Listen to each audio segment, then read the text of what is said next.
사도신경. 나는 전능하신 아버지 하나님 천지 창조주를 믿습니다. 나는 그의 유일하신 아들 우리 주 예수 그리스도를 믿습니다. 그는 성령으로 잉태되어 동정녀 마리아에게서 나시고 본디오 빌라도에게 고난을 받아 십자가에 못 박혀 죽으시고 장사한 지 사흘 만에 죽은 자 가운데서 다시 살아나셨으며 하늘에 오르시어 전능하신 아버지 하나님 우편에 앉아 계시다가 거기로부터 살아있는 자와 죽은 자를 심판하러 오십니다. 나는 성령을 믿으며 거룩한 공교회와 성도의 교제와 죄를 용서받는 것과 몸의 부활과 영생을 믿습니다. 아멘.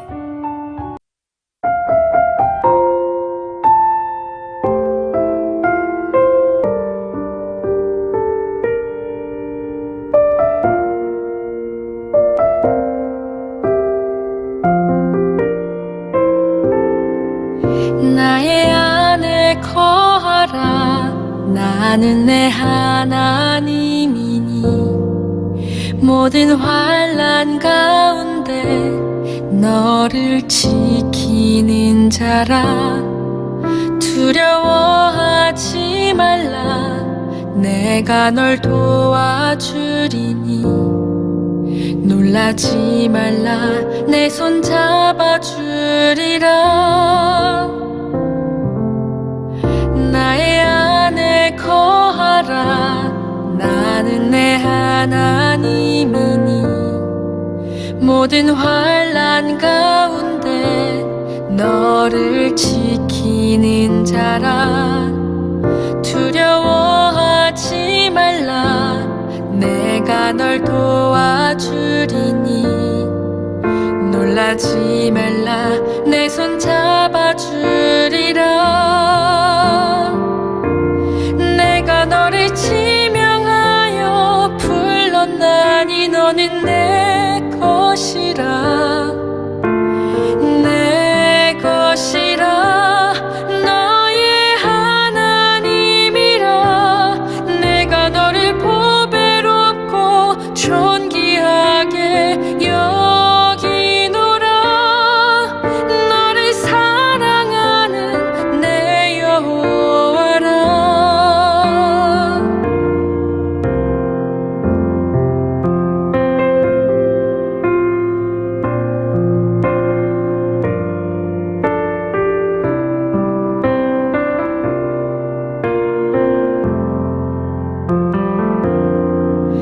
나의 안에 거하라. 나는 내 하나님이니 모든 환난 가운데 너를 지키는 자라. 두려워하지 말라. 내가 널 도와주리니 놀라지 말라. 내 손 잡아주리라. 내가 너를 지명하여 불렀나니 너는 내 것이라. 내 것이라. 너의 하나님이라. 내가 너를 보배롭고 존귀하게 여기노라. 너를 사랑하는 내 여호와라. 내가 너를 보배롭고 존귀하게 여기노라. 너를 사랑하는 내 여호와라.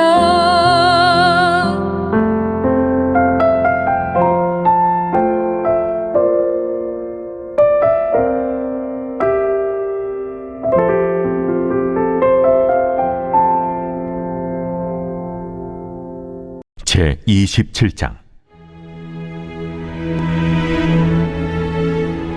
유다의 왕 요시아의 아들 여호야김이 다스리기 시작할 때 여호와께서 말씀으로 예레미야에게 임하시니라.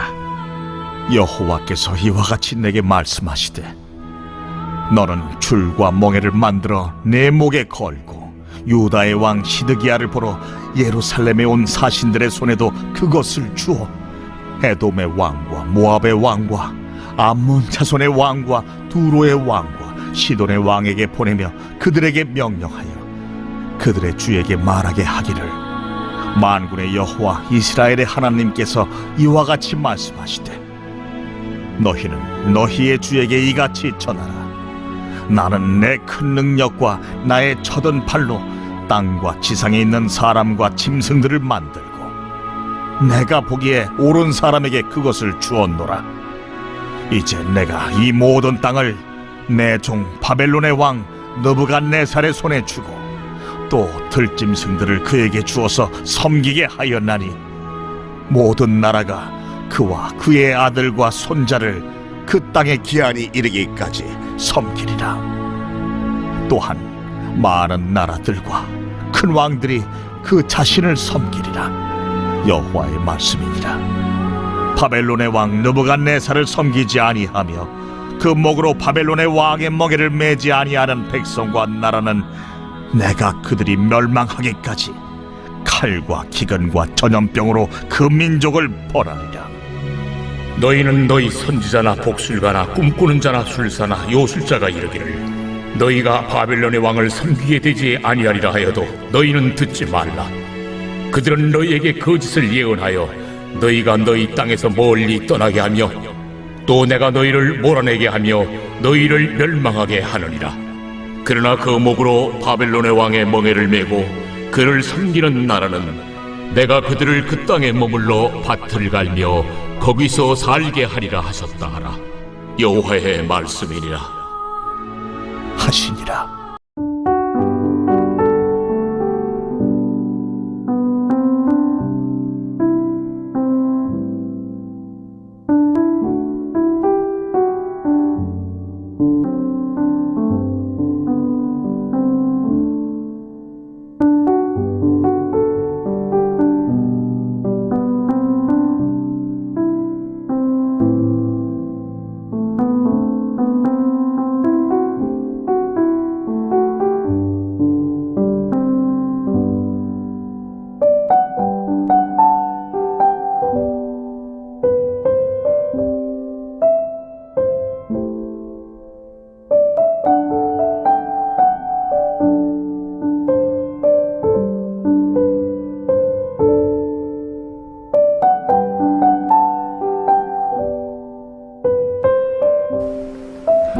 샬롬. 오늘도 복된 하루 하나님의 은혜와 평강이 우리 삶에 넘칠 수 있기를 원합니다.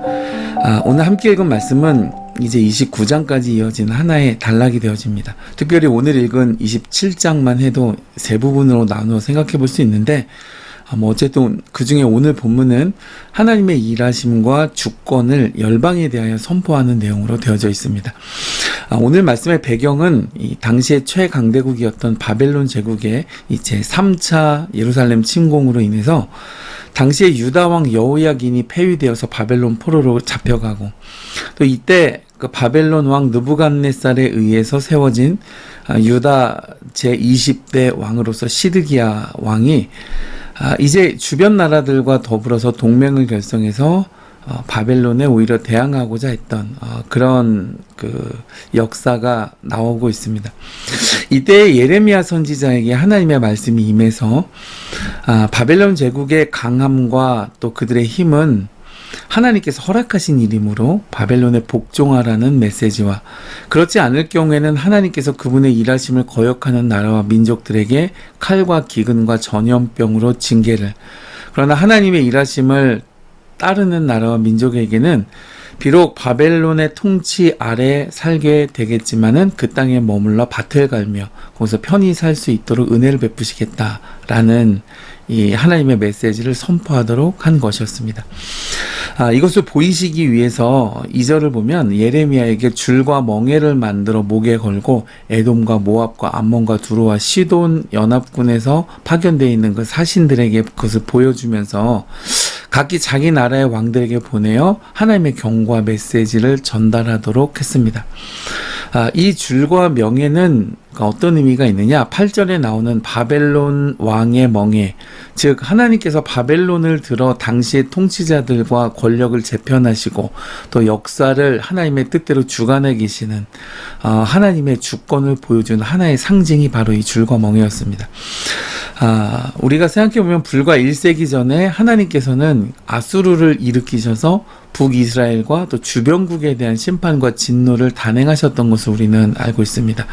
당시 이 아수르는 변방에 그리 영향력이 크지 않은 나라였습니다만은 그러나 하나님께서 이 아수르를 도구로 택하시고 그들을 일으키시자 고대 근동의 막강한 패권자로 순식간에 영향력을 확장했었습니다. 근데 오늘 말씀에 우리가 꼭 주의 깊게 눈여겨보아야 할 대목이 하나 있습니다. 9절 이하를 보면 너희 선지자나 복술가나 꿈꾸는 자나 술사나 요술자가 이르기를 너희가 바벨론의 왕을 섬기게 되지 아니하리라 하여도 너희는 듣지 말라. 그들은 너희에게 거짓을 예언하며 너희를 멸망하게 하느니라 그랬습니다. 그러고 보면 우리가 앞서 그 26장에서도 말이죠. 예레미야가 하나님의 명령을 받아 성전 뜰에 서서 유다 백성들에게 회개를 촉구하였으나 그때도 이 제사장들과 선지자들과 모든 백성이 오히려 이 예레미야를 붙잡아서 내가 반드시 죽어야 하리라 분노하면서 그를 재판정에 세웠었죠. 그럼 여러분 한번 우리가 이 상황을 한번 놓고 생각해 보시면 이제 강대국 바벨론의 막강한 도전 앞에서 여러분 우리가 바벨론에 굴복하지 말고 우리 주변국들끼리 뭉쳐서 우리 나라와 우리 민족의 주권을 지켜냅시다. 게다가 더욱이 우리는 하나님의 선민이니까 하나님을 믿고 굴복하지 맙시다. 만약 이렇게 외친다면 사실 어떤 면에서는 되게 엄청나게 믿음이 있는 것처럼 보이잖아요. 근데 놀랍게도 지금 이 사람들이 영적으로 어두워지고 둔해져서 하나님의 일하심을 온전히 바라보지 못하고 있다는 데 문제가 있는 겁니다. 오늘 말씀을 보니까 도리어 하나님께서는 지금은 바벨론에 순응하는 기간이라고 선언하시고 있기 때문인 것입니다. 그래서 여러분, 나의 생각과 판단과 경험으로 우리가 삶을 결정하고 살아가는 것이 이렇게나 위험한 겁니다. 다윗은 항상 먼저 하나님께 구하는 삶을 살았던 사람이었습니다. 그가 유일하게 구하지 않고 육체의 소욕에 따라 했던 일이 밧세바의 사건이었습니다. 그로 인해 정말 처절한 실패와 인생의 좌절을 맛보았던 그 인생의 유일한 오점이었습니다. 그런가 하면 여러분이 아브라함이 100세에 얻은 이삭은 참 특별한 사람이었습니다. 그에 대한 어떤 특별한 기사나 막 스펙타클한 삶의 굴곡이 성경에서는 거의 발견되지 않습니다만은 그러나 그는 모범생이었습니다. 그렇기 때문에 뭐 별다른 일이 없었던 것이죠. 그는 아래 위로 그의 족보에서 유일하게 하나님께 애굽에 내려갈지 말지를 먼저 묻고 뜻을 구한 사람이었습니다. 그러므로 살아간 여러분, 내가 가는 이 길이 그리고 내가 가고자 하는 이 길이 또 나의 결정이 오늘 하루 나의 삶이 하나님의 일하심과 맞는지 반드시 먼저 뜻을 구하고 하나님의 마음과 감동을 받아서 발걸음을 옮기실 수 있는 복된 성도의 삶 이루실 수 있기를 주님의 이름으로 축복해 드립니다.